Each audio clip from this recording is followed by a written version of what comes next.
Hello, everybody. Welcome to another edition, episode number 16, the Lab Epstein Hitting Podcast. Today, we are doing our Mechanical Breakdown Series, Volume 3. And we'll be talking about Spencer Torkelson, who was just drafted by the Tigers in this past year's draft. Number 1 overall, I'm Jim, and joining me as always, renowned hitting instructor, professional evaluator, my former coach, friend, and co-host, Jake Epstein. Jake, hello. How are you? I'm doing very well this morning, Jim. I'm excited to get into Torque's mechanics here. Obviously, the guy can rake. The guy's a special talent, special hitter, and maybe we can see some things that tell us why he went 1-1 and maybe tell us how much success he may have at the next level. Yeah, and the videos will be uploaded that we're evaluating a little bit later on to the Epstein YouTube hitting page and to the Facebook page as well. I do want to ask you a couple of questions, though, before we get started. And this is something that was brought to my attention earlier in the week, and I discussed it with Dustin on my other podcast. How do you, as a fan, to get a better understanding of the game, not just sitting there watching pitch for pitch, how do you get a better understanding of the game by watching it? What's a good way to go about actually watching the game to understand certain nuances? My dad always told me this story when he would go down and meet and stay with Ted Williams. This was in the late 80s or so. He would go down and usually spend a week at a time and stay at his house, and they would talk hitting and watch games. And my dad used to tell me when we would watch games, it was like a teaching lesson. Every time he would talk about what the hitter's probably thinking, what the hitter might be getting this at bat. How did he pitch this one guy? But he'd go through all 9 guys in the lineup. Mm-hmm. And so he wasn't just watching the game. He was, taking it to a whole other level on, why this hitter does this, this, and this, and what he should be doing. And obviously, Williams was a very special brain. He saw things and talked about things that nobody had an idea about before there was any kind of high frame, video or even accessible video. Video wasn't easy to get back then, and it was, like 15 frames a second. So he felt things and he kind of knew how his body worked just because that was the kind of brain that he had. So yes, watching a game, and of course I was brought up that way too. Like, we didn't just watch a game, we watched a game and we talked about situations and maybe how this hitter would be pitched based on that situation. It's the 3rd inning versus the 8th inning with, a runner on second base and a base open. Maybe this guy's not going to get good pitches to hit. So watching the game and trying to listen to the commentators, the guys, the color commentators that play the game and are thinking along with the manager that's there. That's the best way to learn by far, is exposed, because you can't go to that many games and you can't play that many games. Even the guys on the MLB network, fantastic. They're so bright and they bring things to another level and they, dive into just, here's a game. We're just going to watch a couple batters of this game. And they might talk about that situation, and then they'll talk about something else. They were talking about bunt cover, the new extra innings rule with a runner on second base, and you're the home team. Why on earth do you not bunt that runner to third? Like, why do you try to just, all you need is one run, bunt them over, and they're gonna bunt him to third. Great, now you got one out. What are they going to do? They're going to walk the next guy, right, to set up a double play. Yeah. Okay, so what do we do here? I mean, you could even throw a safety squeeze in there, first and third, right? Bunt towards the first baseman who's holding the runner on, or you steal second, right? Then what do? Then they walk the guy to first base. Okay, now you got the bases loaded and one out. That puts pressure on the pitcher. So there's so many different ways to go about that. And Harold was like, I just don't get it. You've given. I understand if you're losing. I understand if you're the visiting team. Mm-hmm. Maybe we're not playing for that one run. Maybe we're, in extra innings we're trying to get maybe, a couple runs. But if you're the home team, I don't see any idea. And sure enough, it was the Astros, and they went 11, 12, 13. I don't remember how many innings they went. And they had multiple opportunities to bunt a runner over and do that, and it didn't happen. So I say you got to watch baseball, kids. You really do. Like, watch the game, listen to what they're talking about. Don't just sit on the bench and it's good to have camaraderie and hang out with your buddies, but you got a lot of time to do that too. But, watch the game and learn as much as you can, because when you get to college and the next level, they're going to expect you to know the game. Right. And if you don't, it's now all of a sudden you got to learn something else and try to, get up to speed with, how much faster the game is at that next level. Yeah, Harold Reynolds is one of my favorite analysts. He's always been, even when he was on ESPN doing Baseball Tonight with Peter Gammons and Carl Ravage and who else was in there? Tim Kirchin might have been in that number one group too. Harold Reynolds is great. Cliff Floyd is another one that I really like too. I met both of those guys actually briefly, and both were absolutely tremendous guys. But tremendous baseball minds too. I like Jim Thome as well when he's on. I like hearing him, hearing his insight, especially with hitting and getting inside of his mind. And today too, I did this last Sunday. In today's world, it's so much easier to know what the pitcher's throwing. I went on Baseball Savant to see what the pitcher was throwing, and I followed along last Sunday with the Yankees and the Nationals game, and I kind of watched the game through that lens, knowing what the pitcher's throwing and what might be coming, and I tried to kind of think along with the pitcher and the hitter and guess what might be coming. So with technology today, it's very easy to watch a game in the sense of trying to evaluate it and just trying to watch it from a strategical standpoint.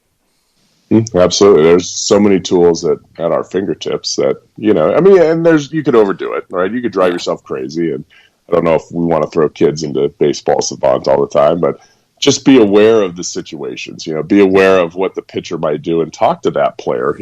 I'd always do that with, like when I was at Mizzou and, we'd start an inning and the first guy would get on base. I would talk to my hitters that were coming up and say, look, if this happens, you got to think 3 or 4 hitters ahead. If this happens, you're going to be asked to do this. If this happens, how did he pitch you last time? Okay, all we're going to need is a fly ball. How are we going to approach that? Maybe get into our legs a little bit more, think bottom half, whatever it is. But, helping those guys learn that. So hopefully maybe the next year they know that kind of information on their own. Yeah. Last week we talked about overall player development. That episode is currently in our archives. But I had a follow-up question to that. After you and I ended the show, I kind of thought about this, and I wrote it down because I wanted to ask you about it. We talked about base swings on this show many, many times, and getting that foundation of the house of the swing, so to speak. That's kind of how I like to put it. But and I've said plenty of times on this show as well that I subscribe to the Elon Musk theory of learning the base of something and then taking it from there. The question I have for you, Ep, is it fair to say that what you mentioned last week when looking at TrackMan data, that looking at the framework of the swing and learning about a player's swing is by looking at the barrels and the hard hit exit velocity as the true metrics to understand and evaluate that hitter better at the professional level? I think it comes down to, it definitely comes down to the evaluator. If I'm looking for somebody that can just hit, I'm looking at barrels. Like there's so many guys that have great mechanics. They have big, strong, athletic, but they don't find the barrel quite often. And they're also, usually those guys aren't gamers, right? There's a little bit of tension in there. There's a little bit of stress in there. And because of that, they get started sometimes too late, or they get started too early, or they're thinking about when to get started. And they miss the barrel. And there's certain guys that could just find a barrel and find a hit. So I definitely think, you could look at exit velocity and this and that, but guys that find the barrel more than others, right, are guys that are typically going to have a higher exit velocity because they're finding the sweet spot. And because of that, you can build in maybe some more strength. You can find that. There's a kid, it's totally off topic. One of my longtime online academy, these are the brightest kids ever, the Dang family. They're from Gainesville area. Smartest kids. I think everyone is going to Harvard already, and only one of them's in college. They're just, one of them didn't miss a question on his math portion of the SAT when he was like 14. Okay, so now that kid is he's a stud hitter too. Like usually the brainy guys, they overthink. But this kid finds barrel. He went to this like high-end showcase, and his dad keeps sending me stuff, and he's just hitting line drives all over the place, right? Not a huge kid, but like Madrigal, just finds barrels. And that kid will always be able to hit.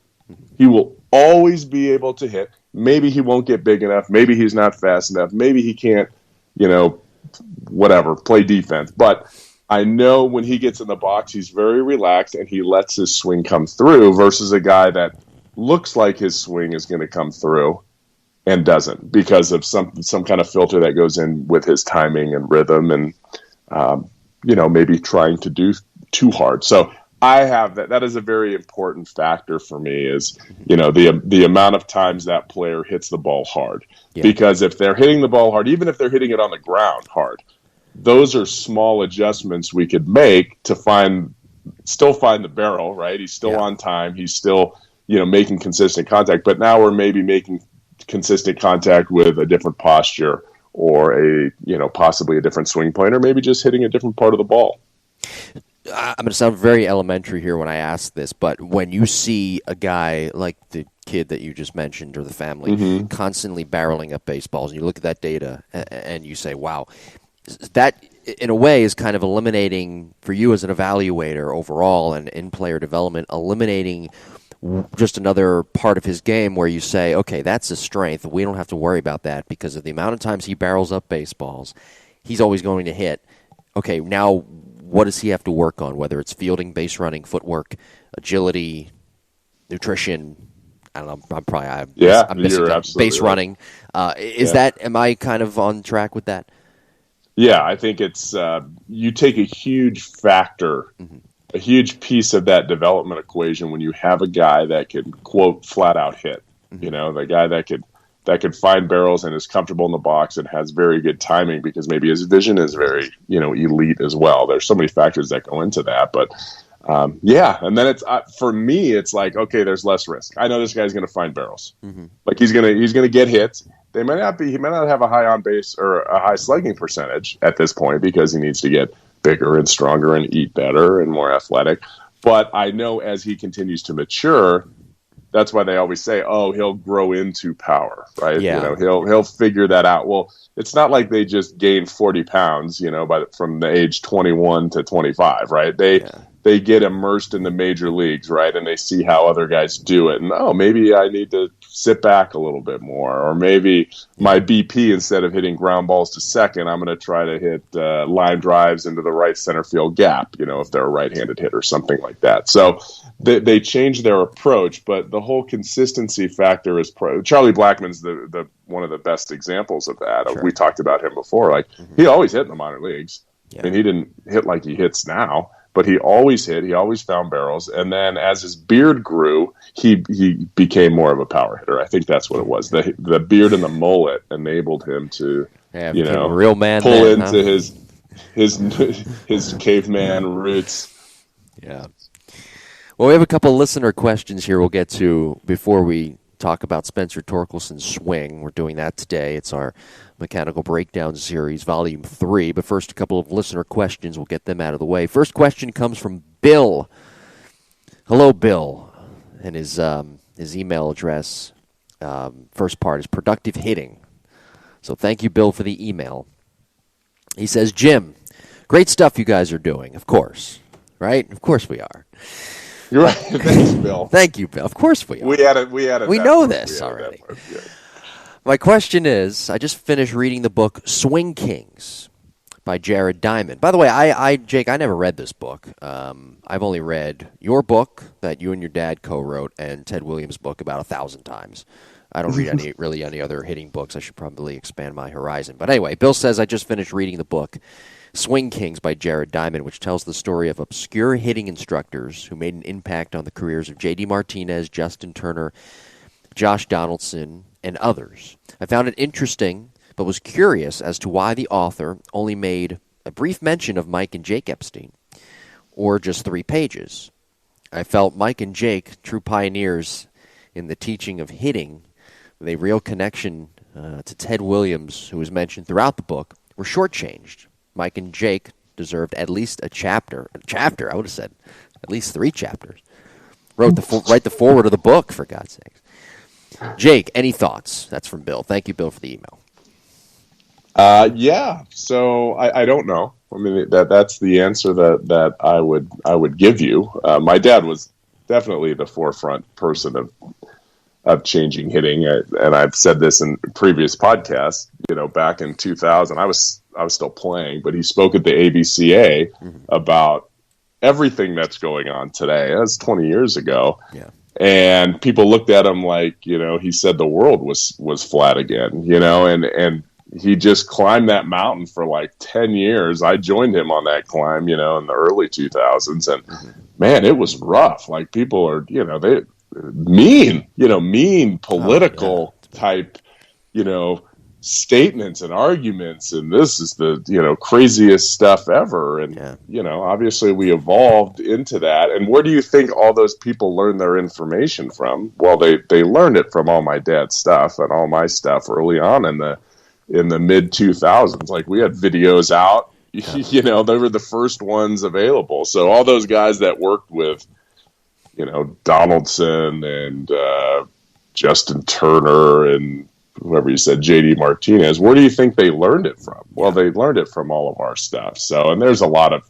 internet gurus out there that all started with our stuff. And I'm not going to say our early stuff was the greatest thing since sliced bread, but it was definitely better than what was out there. And it got players in the right position and changed their thinking and mindset. So I don't know who Jared Diamond is. And I never spoke to him, which is probably why, we aren't in that book. There was probably better publicity with other people, and that's cool. Like, I don't know Josh Donaldson personally. He didn't work with me personally, but I think the aspects of what he works on and what he was taught by, said individuals, and those guys are sharp, by the way. Like, I'm not meaning to take anything away from, probably Tewksbury, because he's a really bright guy, and I think he was Donaldson's guy. And the gentleman in Southern California, those guys that worked with JD, and they teach really good stuff. So I'm not taking anything away from them. And how do we learn? We all learn from what other people tell us, right? We gather information. Good coaches use cues and use processes that other coaches before them utilized and were successful with. I do the same thing. So I'm not saying that I'm upset that those guys, used our information, but, to maybe mention where it came from once in a while in a footnote, that would be respectful for the person that did all the research before them. And not that they didn't do research, but my dad spent a lot of time, and a lot of miles flying back and forth to hang out with Ted Williams, to gather that information, originally and bring it to the public in the late 90s, early 2000s that, it would have been nice to have an interview. And my dad does interviews all the time he does it, a lot because he was with the Senators, so he did a bunch of phone interviews with guys like that. And when the Oakland A's, he'll do interviews, even, this year, I think he did one, but he did a bunch last year. But, for a book that stems around that, I think that was, we definitely got shortchanged on that, but that's I'm not horseshit. I'm not going to be hurt and cry about it. We do what we do, and we do it really well, and that's all that I really care about. And let me just say this too: you do it without an ego. And you mentioned the politics and how nasty it gets on the internet, and even back then when it was always nasty. When you disagree, when people disagree, especially about it. I don't know what it is about hitting that makes people so crazy. You don't see it as much on the pitching side, but with hitting, people get so crazy and think that they know everything, and they get so angry. The anger it makes me laugh when I sometimes scroll through and I see things. The anger is amazing to me. We're talking about hitting, and yes, hitting is both very important to both our lives. I understand that. You more so because you make a living off of it. I do somewhat, but and I understand your passion with your dad and yourself, But with the way you approach it, it's very egoless. You're not attacking people on the internet. I don't know what it is. Maybe you understand it better than I do. Why do people get so angry about hitting? I don't get it. Who aren't players? They're coaches I'm talking about. I don't know. And I wish I knew. I mean, people are very, they're mean. It's just straight up mean. I don't have that kind of personality. That's not the kind of person I am where I'm going to, start a pissing contest with somebody else on the internet. That's the, I'd love to have a conversation with somebody. I think we talked about this early. Charlie Lau, right? We had the greatest hitting, Charlie Lau Jr. had the greatest hitting conversation years ago, and it was like, here's two guys that, opposite ends of the spectrum, and are having a great conversation and figuring out, wow, I really like what you mean. And now I understand what you're talking about when you say top hand release, when he would say that, like, I get what you're talking about there. Yeah. Okay. Am I going to teach that with my players? Well, I don't know. If they want to do it, I support that. If they don't want to do it, I support that too. But now I understand why you spend so much time with it. The more that I watch hitters, and he would say, you need to have a weight shift. Like, he didn't think any of our hitters had a weight shift. They just spun and sat back. Right. And after talking, he's like, wow, we are like on the same deal here. Yeah. Okay. But these are two guys that are, I don't want to say, we were professionals, right, in the industry. And now you have guys that aren't professionals in the industry that, just have a computer and a cell phone, and they have comments that they can just spew out all the time. And amazing. Some people, and there's just two sides to it. So yeah, I choose not to get into that. And I enjoy what I do because I enjoy helping players, and I enjoy the feeling I get when people send me a video of how they're doing in games. Again, I'm a game guy. That's all that matters. It's all that matters. Like, I don't care what you look like off a tee. I don't care what your hit tracks data looks like off front toss. Okay, I'm going to crank this machine, or we're going to go out and and I'm going to watch you play in your tournaments. And if you show up, then I'm proud of you. So when I get game tournaments of guys hitting balls off the wall when they're 12 years old, or hitting balls over the fence, or high school guys that aren't they haven't committed to a school yet, and they're out there busting their hump with me all week long, and they can go out in these tournaments on the weekends, and they're getting 3 and 4 hits. Yeah. That makes me feel great, like I'm helping that player reach their potential because they're putting in the work. That's why I do it. I don't do it so that I get Twitter followers up the wazoo, and throw a bunch of face wash out there. That's not the kind of person I am. Like, I like to get in the trenches. Like, I like to see success on the field. That's why I do this. I always say, you can tweet at me and tweet your nasty stuff at me, whatever it might be, but would you say it to my face? I don't think a lot of people will. So that's why I don't you don't do it, and I don't get into a pissing contest on the internet either. It's like hitting is almost turned into like politics in a way, where it's like, well, we're gonna just argue about hitting and be angry and yell and scream, but if we actually met up in person, maybe we are closer than what it may come off as in terms of hitting. So I agree 100%. The second question we have here, this comes from Brett, sent to us to jimbopodcast21@gmail.com. Brett says, "Hi guys, I really enjoy the show. I'm a junior in college, and I'm the baseball manager for my college's baseball team." He doesn't say which team or which college, but I'm also part of the analytics team that we are getting up and running. Being that both of you work in the game, albeit different capacities, I was curious if you had any advice in someone trying to enter pro ball as an employee. And that comes to us from Brett, jimbopodcast21@gmail.com. Good question, Brett. Yeah, Brett, the more you know, the better. I will tell you that if you're at a good institution, that first of all, your first job's not going to be glamorous. We'll put that out there. Mm-hmm. I'm sure you can attest to that, Jim. It's not an easy getting a foot in the door. But the more you can do for your college, if you're at a college and you have a coach, like, we had a Coach Beezer at Mizzou was, really in tune with professional baseball. He played for a long time in both the minor leagues and the big leagues. So he knows a lot of people, and he helped groom actually our student managers and our video guys and our analytics guys to learn that. So the more you can get into those analytics, we had a lot of data at our disposal. We had a lot of video. We had a lot of TrackMan data. We would run reports. So the more of that information you can learn at your level, you're way ahead of what kind of goes in there, at pro ball. We had some guys that got jobs. I remember at Mizzou, one went to the Indians and one would intern with the Royals right down the road in the summer. So, you're a junior, learn this stuff. Maybe next summer you can intern somewhere. You might be interning with the analytics department. You'll probably be interning between analytics and the clubhouse manager sometimes, but that's how you do it. You got to get resume work. You got to learn how TrackMan works, how to navigate through TrackMan, how to navigate through the scouting software that your institution might. Synergy is one of them. Bats is another one. Can you navigate through that?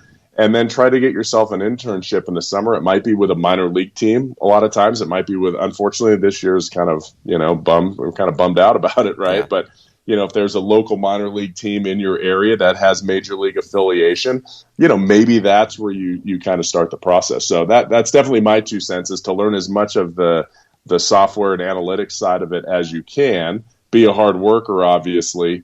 Have that recommendation from your head coach and from your coaching staff that may have ties to some major league organizations, and then enjoy being a free intern riding a bus in the minor leagues for a couple months. Yeah, and when you say minor leagues, what Jake means by that, by the way, is the video coordinators, taking video and being at every game. And I know our video coordinator that we had last year, he became a friend of mine, and we would oftentimes chat when we were on the road or whatever the case may be. And he would come up and talk with me in the press box, and he would say, yeah, I love the game, but I hate doing the video part of this. I want to do more on the technology side. But what that video part does, and this is just based off my experience, what that does, it helps you understand what you really want to do in the game. Do you want to be analytics? Do you want to be a video coordinator? That's a grind in and of itself. Do you want to be on the scouting side? I recommend, too, I'll say this, that while it seems like scouting is a dying breed, quote unquote, I 100% disagree with that. It's changed. I still think you have to understand how to evaluate players and know where the scouts are coming from when they evaluate a player as well, and how you can combine that with analytics in today's game. And also, I just want to throw this one out there too, and you can attest to this. It's, you talk about it's not what you know, it's who you know. You never know who you're going to meet. I met my current boss years ago when I worked for a collegiate summer league here in Florida.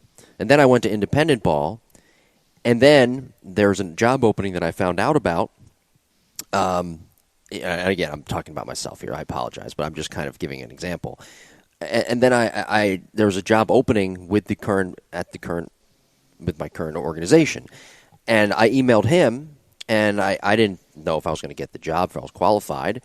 Well, as things would have it, I interviewed, and before you know it, I'm here working for the Blue Jays organization.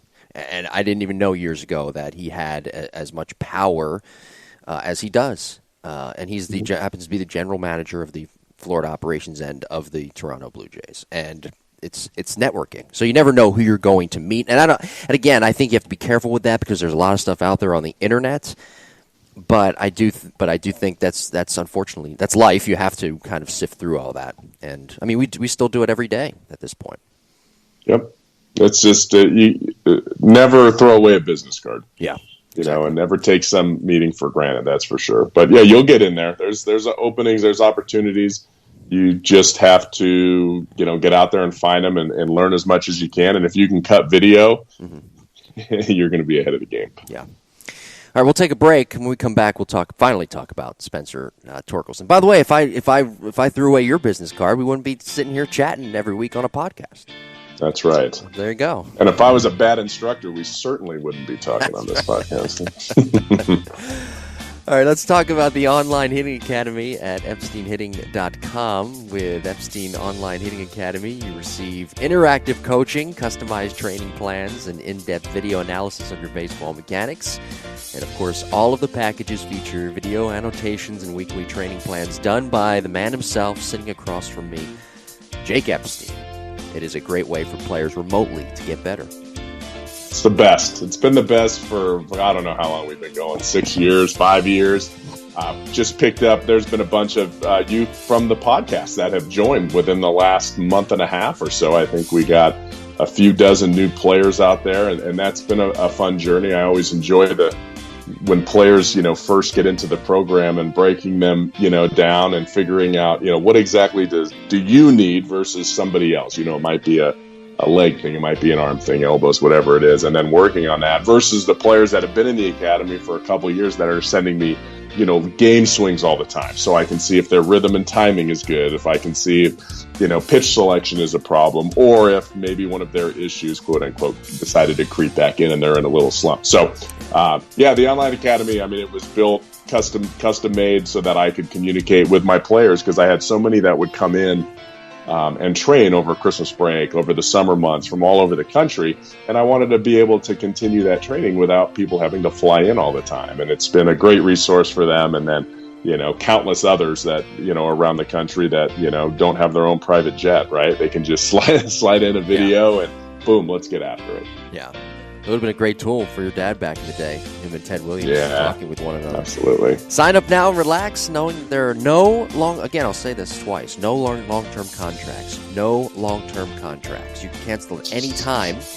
Well, but you know what? If I had a kid and I had him playing baseball, I would sign up for a long-term contract to be with the Epstein family. But anyway, the program is ideal for both baseball and softball players. There are annotations that I saw earlier in the week with plenty of softball players too. So Jake works with them all ages. Epstein Hitting works with all ages, baseball and softball. They develop hitters as young as 7 years old, high school, college, and professional hitters as well. So log on to EpsteinHitting.com and check out the Epstein Online Hitting Academy.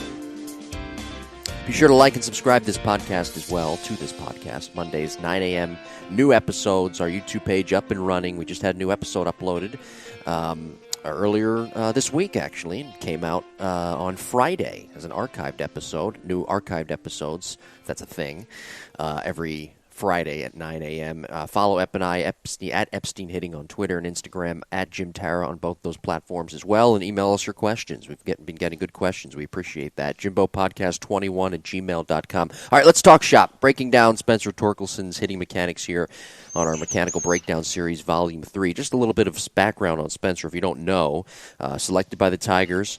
1/1, first round, first overall in this past year's draft out of Arizona State. And just to make note, Arizona State has had 450 players drafted. 114 players make it to the bigs. They've had the most since 1999. You were recently in college baseball. Are they still the gold standard in college baseball, or are we just looking at their production of professional baseball players strictly on the surface? Boy, that's a tough question. I think if you grew up in the West, then they're the place you want to go to. As a kid, I wanted to go to Arizona State, but I think before that it was USC, right? Dato won, 7 College World Series in a row. Yeah. There's history and longevity.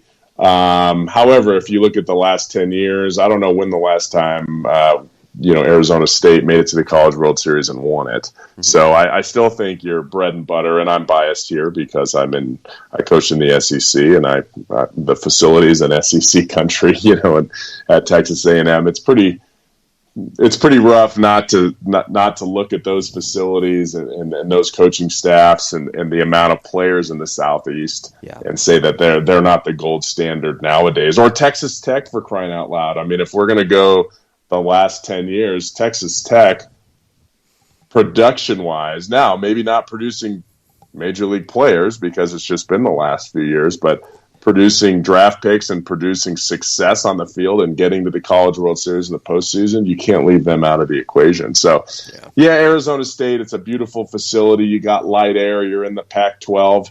Who wouldn't want to go there? Bonds was there. Reggie was there. Sal Bando was there. Torkelson was there. They got a ton of guys that went through there. Pedroia played there, so they definitely produced talent. Ian Kinsler played there for a year and then went to Mizzou, in fact. Yep, that's correct. You also have to look at Cal State Fullerton. I was going to say, sorry to cut you off, with Cal State Fullerton, they produce a lot of pitchers. A lot of good draft picks that are pitchers. They do. They produce everybody. I mean, they got Chappie. They got, I don't know how many big leaguers they have. I mean, they got Suzuki's a catcher. I'm trying to think of all these guys. Chris Davis, for the A's.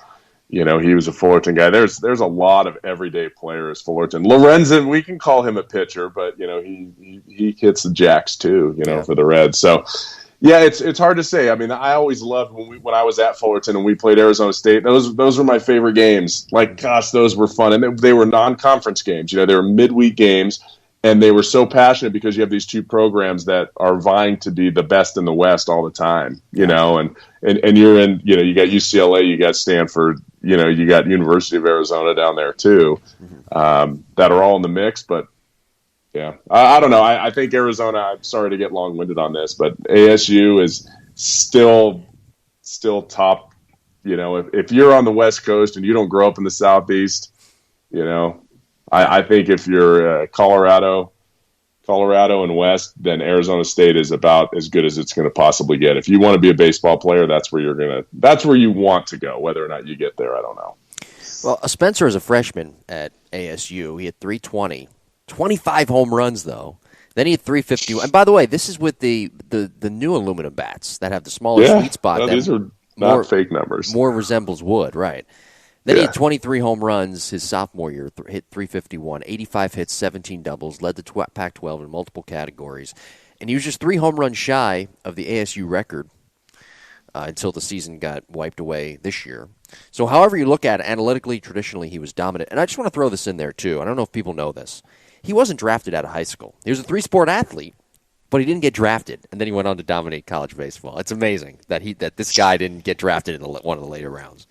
It is, but you also, when you have guys that are committed to big-time schools like that, Arizona State, Stanford, guys that are going, and they tell you, "Hey, I'm going to school," then you're not gonna waste a pick on them. You're not gonna waste money drafting those guys. But I'm thinking he probably wasn't where he needed to be. Like, he wasn't that good where they said, look, you're going to be a first rounder. I mean, that's different. You're a first rounder. Okay, that's a different conversation with, I'm going to go to school. You're going to be a fifth rounder? I might go to school.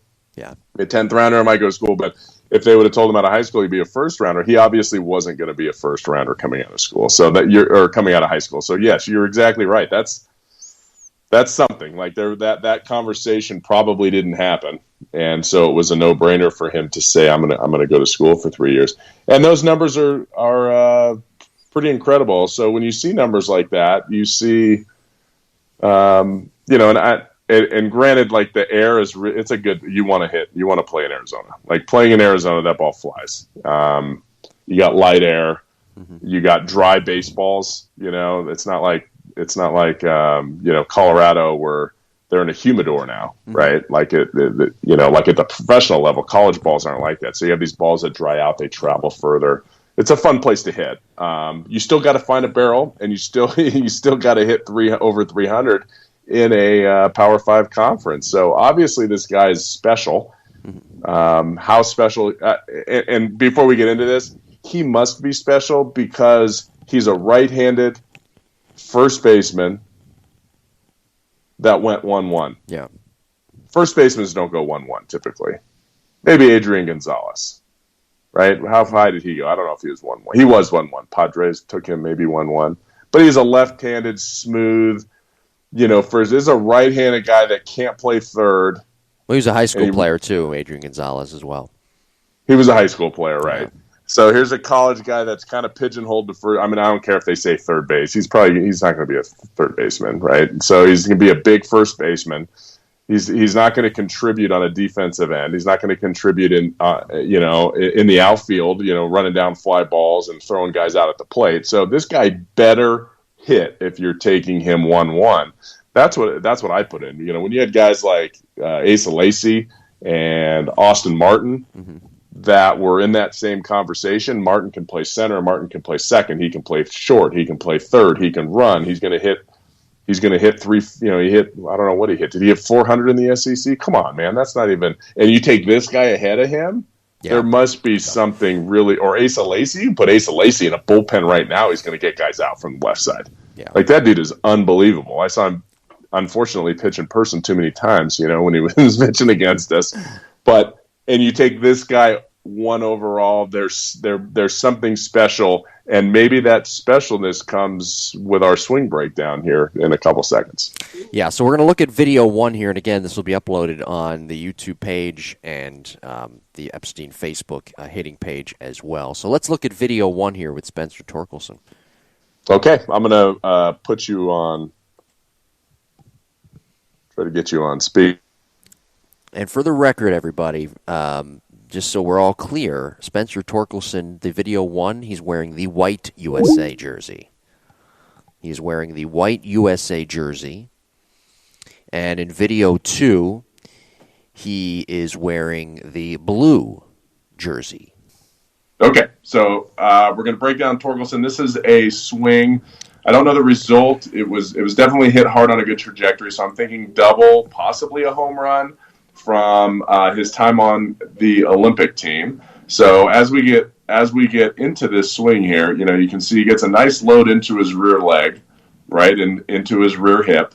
I like the fact that everything's kind of moving together when he loads, meaning his front knee kind of comes down and in, and then his hands start to kind of load back at the same time. His front shoulder's obviously down and in. A lot of Mike Trout kind of in, he doesn't have a high leg kick, but a lot of Trout in this swing when he gets after it. So when we get him to the launch position here, again, heel plant, we're going to see that back knee come in. And this is a big dude, right? A big, strong guy, and he's creating a ton of separation. It's somewhat hard to see here, but you can see his belt and his hips are facing this way, and his chest is still back here, probably behind his back foot. So he's got a ton of separation. Top of the top hand at about his ear. Okay, knob facing back behind his back foot. A lot of people say face the catcher with that. Well, it depends where the catcher is. This guy here, I don't know who he plays for, but he's probably needs to be about 2 or 3 feet closer to the to the hitter. He's far back.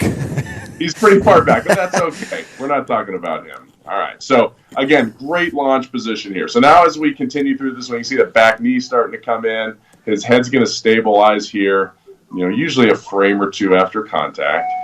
Okay, so there's his head there. Okay, you can see that head stays back. You see how the head doesn't lift? That's really, really good. So now we see this pitch coming in. I'm going to put a number on it. I don't know how level the camera is. So, this isn't going to be an exact number, but it's probably plus or minus 2 degrees would be my guess. Let's see. Here comes that pitch. So it looks like a fastball. I'm getting 4 degrees on here. Okay. So it's probably 4 to 6 degrees or 5 degrees. It's probably 5 to 7 degrees coming down. So my concern with him, now I have to redraw it. Give me 1 second here. Boy, he stays connected well, though, doesn't he?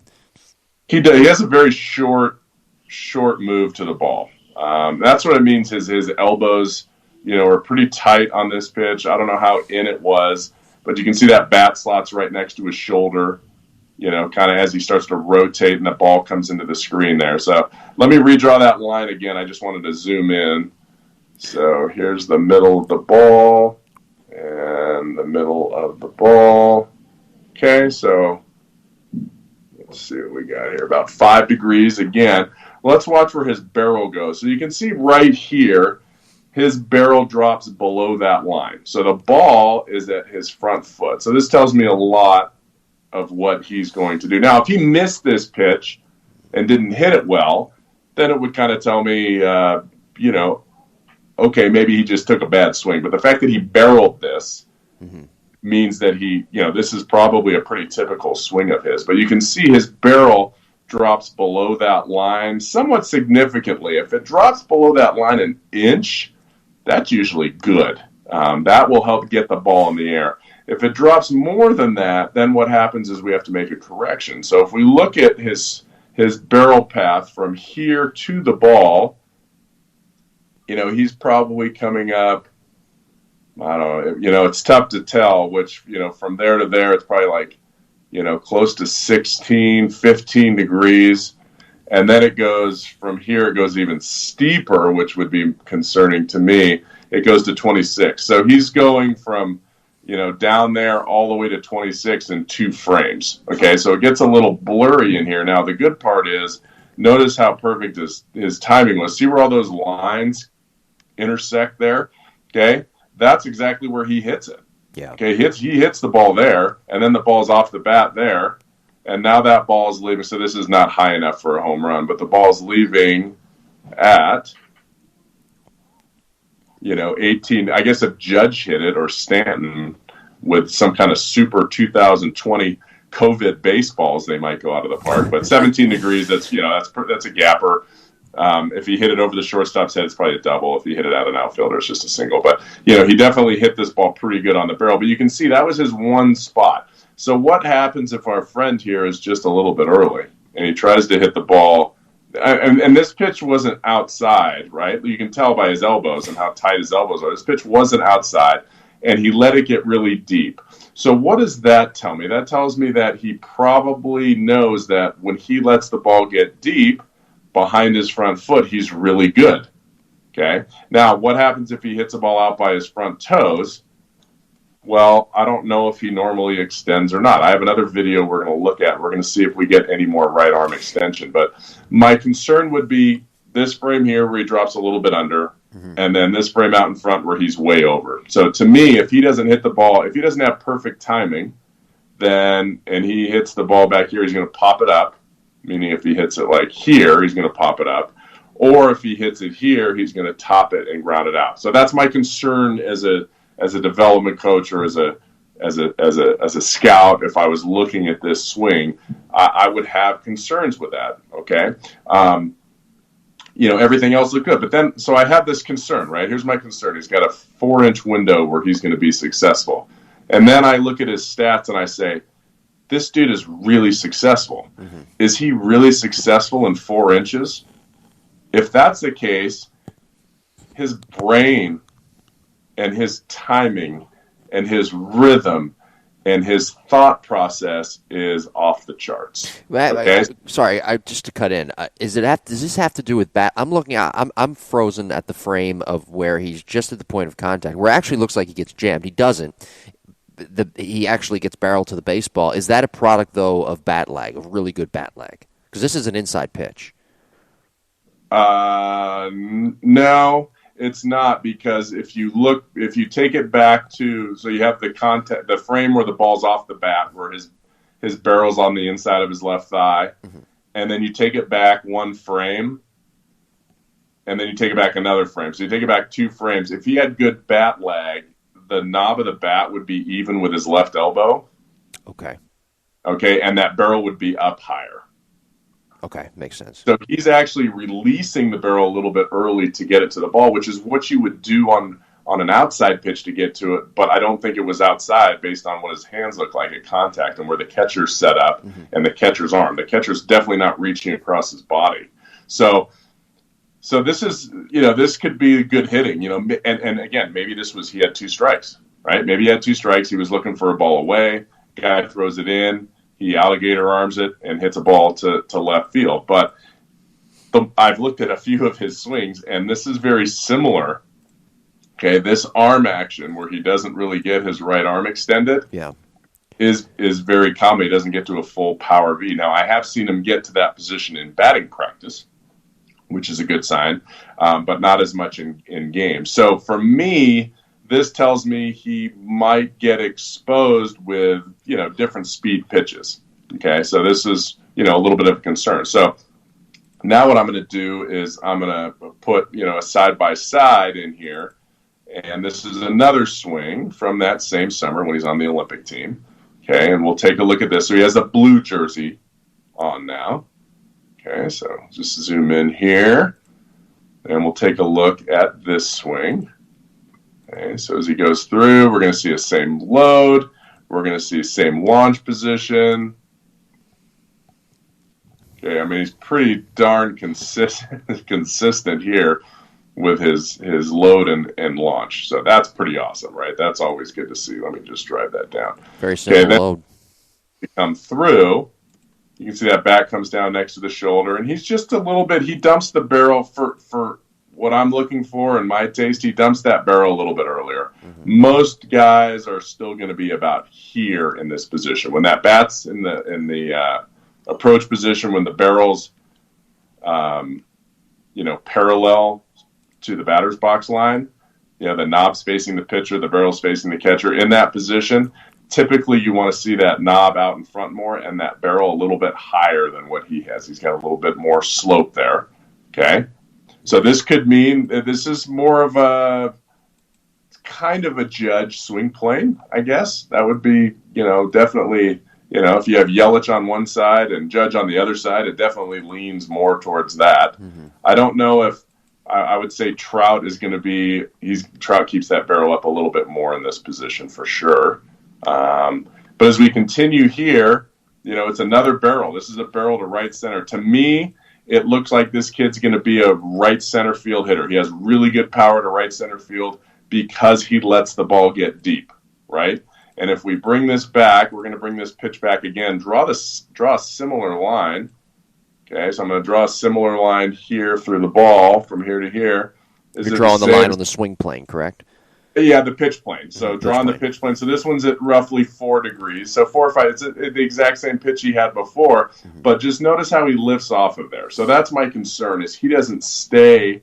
I mean, you can see barrel, right? I mean, this is a perfect frame where he gets to the barrel, the barrel to the ball, right? But then one frame after, can he get to here? Like, what happens if he's 6 inches earlier? Does his barrel go to there? No, he's going to hit that ball off the end of the bat and hit a ground ball to the pull side. So he's definitely a guy. I mean, you could put him in a little bit more of a JD Martinez, although Martinez extends really well. Martinez kind of drops the barrel down like this, but Martinez will extend and control the barrel all the way to the front foot or beyond. Yeah. Okay, so that's the difference. And see, his right arm looks exactly the same as it looks here on the left side on the other swing. So these are very, very similar swings. That would be, my concern is he's going to hit a lot of ground balls to the pull side. Mm-hmm. Like he's going to hit a lot of toppers to the pull side if he doesn't let it get deep, which also means he's not maximizing any barrel release and he's not maximizing, his swing plane because he could really be on plane probably from there to there. Yeah. On this swing if he used his hands and arms. Now, this is something that he's going to learn at the next level. This is a wood bat move. This is a whippy move. This is something that's going to take him a year or two with the wood bat, and he will totally get it. So I wouldn't really have any concern. I mean, unless he's not coachable or I don't see that happening, right? He's a good kid from everything that I've read. So, but that's where his strength will become is extending his happy zone, extending instead of having a 4-inch window to make contact, he'll be able to hopefully double that, so that he stays on plane, and it all has to do really with his right hand. So that's what I see now. And then the reason he does that is because he drops his barrel here underneath a little bit. If he extended from this position, when the ball's out in front of his front foot, he hasn't hit it yet. And his barrel's back by his back ankle. So from this position, what guys usually do is their barrel will drop and then it's like, oh crud, I got to get it back up. And so they're going to kind of come this way back up to the ball.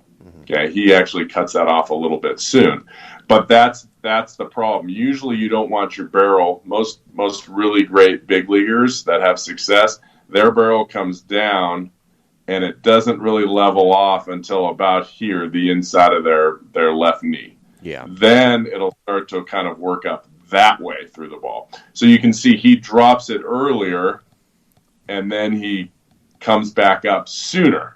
All right, so I don't know if that's what he's been taught or that's what he does, but that would be the change. That would be the adjustment to really make him better. So if I was grading a swing like this and I didn't know who he was, hey, Jake, here's a swing. Can you evaluate this for it? There's definite risk in these two swings. There's risk. But when you take that risk and you say, here's a guy that barrels everything, here's a guy that hit 350 in the pack. Well, let's see what his pack. I don't know if you can pull that up, but if you find out what his conference numbers are, Pac-12 pitching versus playing some other schools midweek, that's much different. So did he hit 300 in the Pac-12? That would be like, okay, this dude barrels balls. He's a quality hitter, and he has an issue. So when you take that information and you couple it to me, I'm like, I want this guy. I don't know if I take him 1-1, but I want this guy because I know I can make him even better than he already is. He has intangibles. He has vision. He has good rhythm. He's a gamer. Now all of a sudden, and I see some flaws. I see some room for growth in his swing. That's exciting as a development guy. That's exciting for me. If I'm cutting a check for $8 million to sign this guy, I have concerns, and I hope I have trust in my development staff to really bring out the best in this kid that we just drafted. Yeah. Also, just for another visual for everybody, when you were talking about the barrel dump and where the barrel needed to be to get coming down and getting on plane inside that back right knee, the one cue that I've heard you say before to a young hitter on one of your videos on your Facebook page was pretend that barrel is slicing your trap in half, and that gives you a better visual and a cue to keep it close and stay connected and to get on plane on time, which is something that it doesn't seem like he does because of that barrel dump, correct? Yeah, he doesn't. Yeah. And it's not bad. Like, he keeps that barrel, when he first goes to rotate, this is what I look at here. See how close the bat is to his head. Yeah. So his first move is pretty good. That bat stays right next to his head. He doesn't use his left arm as much as, some other players. If you look at Buster Posey, I'm trying to think of a guy, bigger guy with, build, or even Judge sometimes before his barrel kind of dumps. But they'll get to this position here, and by using their left arm more, their bat will be here over the shoulder.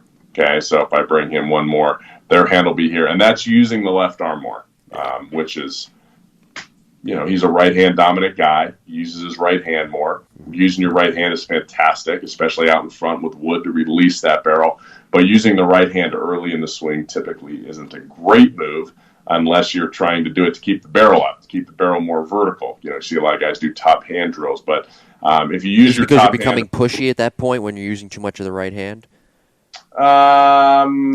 Sometimes. I don't have a problem with a push. I see a lot of big leaguers kind of push through all the time. Yeah. And again, the push through happens right at contact, so you extend the right arm and push your right arm and release the barrel through so that you stay on plane. So he actually needs some push from the contact position where his right elbow is kind of stuck to his hip or his ribs there. Yeah. He needs to push and separate, get some arm separation.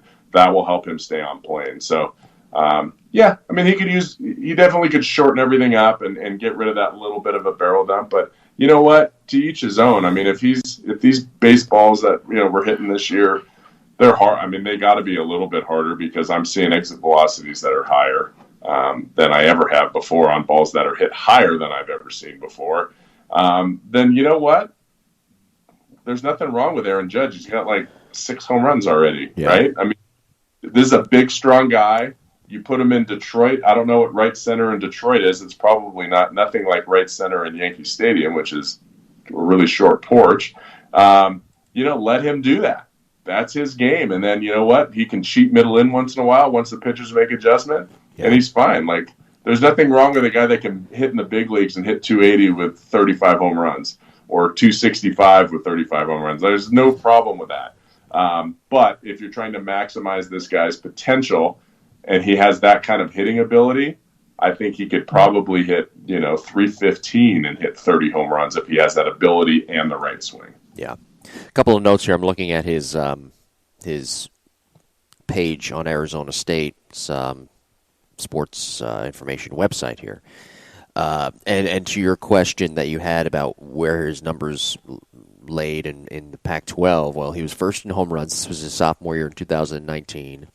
He was 8th in walks, 8th in average, 3rd in hits, 33rd nationally in hits as well, 3rd in runs, 2nd in RBIs, 3rd in slugging, 1st in total bases. That was overall stats? Those are his Pac-12 numbers. So conference play, not how he, or is that how he ranked? Oh, I'm sorry. He ranked in the top 10. Okay, never mind. He ranked in the top 10 in the Pac-12 in those categories. I can't really find his sometimes those are a little bit tougher his to find. Pac-12 numbers. But also, too, you mentioned that he is a first baseman, a college guy drafted number 1 overall. First guy to be drafted number 1 overall as a first baseman since Pat Burrell in 1998. And he became just the 5th third baseman to be selected first overall in the MLB draft. So that's kind of a confusing thing that's written there, but okay. Let's see what else. There's one more thing I wanted to pass along, too. Oh, here's a good one. We mentioned earlier that he was undrafted out of high school. It marked the first time a college position player went from being undrafted out of high school to the number 1 overall pick since Darren Erstad out of Nebraska. Darren Erstad in 1995. But here, I just want to note this, too. Arizona State notes this. Erstad's high school didn't have a baseball program. So he went to college as a punter. He went to Nebraska as a punter, I believe. Yeah. So anyway, so those are some of the numbers there with Torkelson. But overall, let's just to tie a bow on this, what grade would you give his swing? I guess a scouting grade, we'll say. Obviously, power, he's probably a 65, 70, out of the 80-point scale. I would say for average, based on mechanics, he'd probably be a 40 guy. Wow. Yeah. I really, based on these two swings, yeah, that's what I mean, maybe 50. Probably definitely better than average, 50. But I don't see a high average move in this swing. Which, again, does average mean that much if you're that big and you're that strong and you hit balls high and far, right? So you have to figure out, this he's a monster. He hits the ball really hard. So, power, his power is fantastic. But I don't think that's a high average move unless he has Trout-like instincts. Yeah. Trout-like bat quickness. And, Trout-like, brain anticipation, vision, all that kind of stuff. Yeah. Because Trout, mechanically, Trout isn't a guy that you would look at on paper and say, oh, this dude's going to hit, 320 or 315. It's not. But he does because he finds the barrel and he's so quick and compact and short to the ball. He doesn't stay long to the ball at all. I mean, I've seen him on a couple outside pitches extend through. Yeah. But a lot of times he looks, more like Torkelson with his elbows and his arms. But he's the only one in the big leagues that really has those moves and is that very successful. So there's always outliers, that we see. But this guy would have to have those kind of intangibles, I guess. Or he makes a quick change. It's not a big change. Like, it's a change. I mean, I could get him to do that move in 30 minutes, and then he could probably develop that move over, a couple weeks, maybe a couple days in batting practice. And then, maybe a season later or an off season later, 3-4 months later, all of a sudden that move is embedded in his swing. So I don't think it's not a huge issue. It's whether or not the right people tell him and show him and create an environment that allows him to do it, and whether he wants to do it. Boy, but when you pointing it out, though, you really now see the barrel dump and the disconnection in the swing. Yeah, and it's not huge, but it's enough to miss pitches, right? It's enough to foul off, maybe every 5 cookies he gets, he's going to foul one off because he's an inch late instead of hitting a laser. Or if he's an inch or two early, he's going to hit a hard ground ball to shortstop instead of hitting that ball in the seats. So, those add up. You get, 15 or 20 of those per season, get an extra 15 to 20 hits. That's big for your average, your on-base percentage, your RBIs, and runs scored. I was going to say, what pitches would he struggle with the most based off that flaw? In. Pitches in, pitches up. Mm-hmm. So in because he doesn't have the ability to get it out in front and keep it fair with that move, and up because that barrel drops just a little bit. So as much as you can tell me, what would you do within a session with him in 30 minutes to try to fix that? What kind of drills? I think I have one in mind that you may do, but... Yeah, I mean, we do drills to keep that bat closer to closer to the top of his trap muscle. Yeah. So we would do that, and then we'd work an extension drill where he kind of swings through to his power V and holds that position and feels and sees where his right arm is after contact. So really just, kind of emphasizing those two moves would make a really big difference in his consistency. Mm-hmm. Well, good stuff this week. A year old, maybe this swing is different than what he's doing now, but these swings are like pretty much identical. Yeah. One he gets a base hit to left, the other looks like he drives the ball to right center. I think he's more comfortable, center to right center kind of guy. Yeah. It's a shame though that he can't get in-game action this year to try to work out that kink. But again, look, maybe Instructional League might help with that too. Absolutely. Absolutely. Can't take that away. Well, good stuff this week. And again, these videos will be uploaded along with our regular distribution on the Epstein Hitting page on YouTube and Facebook. Next week, we're shifting gears a little bit, and we'll be talking about some hitting terms. I mean, we always, during these mechanical breakdown series, we always hear these hitting terms like a bat dump, a bat drag, bat lag, disconnection, whatever, leverage. We didn't really talk much about that today, but nevertheless, we're going to talk about those terms and how they're applicable to all ages and what terms really should be used so we can keep players from getting confused, because there's a lot of hitting terms out there nowadays that people think are relevant, but they're just flat out confusing. And we're going to try to sift through all of that next week and how to make these words and terms more productive to get hitters better. And, you got to learn the language to understand what's going on. So hopefully the vocab session will help everybody out. Do a little vocab session for next week. Get your pens and your note cards and your study sheets ready. That'll be next week's episode. Thank you for listening. Be sure to like and subscribe to the podcast. New episodes every Monday at 9 a.m. Find us on social media at Jim Tara, at Epstein Hitting, and email us your questions, jimbopodcast21@gmail.com. Great job again this week, Jake, and we'll talk to you next week. Thanks, Jim. Looking forward to it. All right, everybody, take care. Be safe. For those in Florida, by the way, hurricane barreling your way. Be safe as well. And we'll talk to you next week.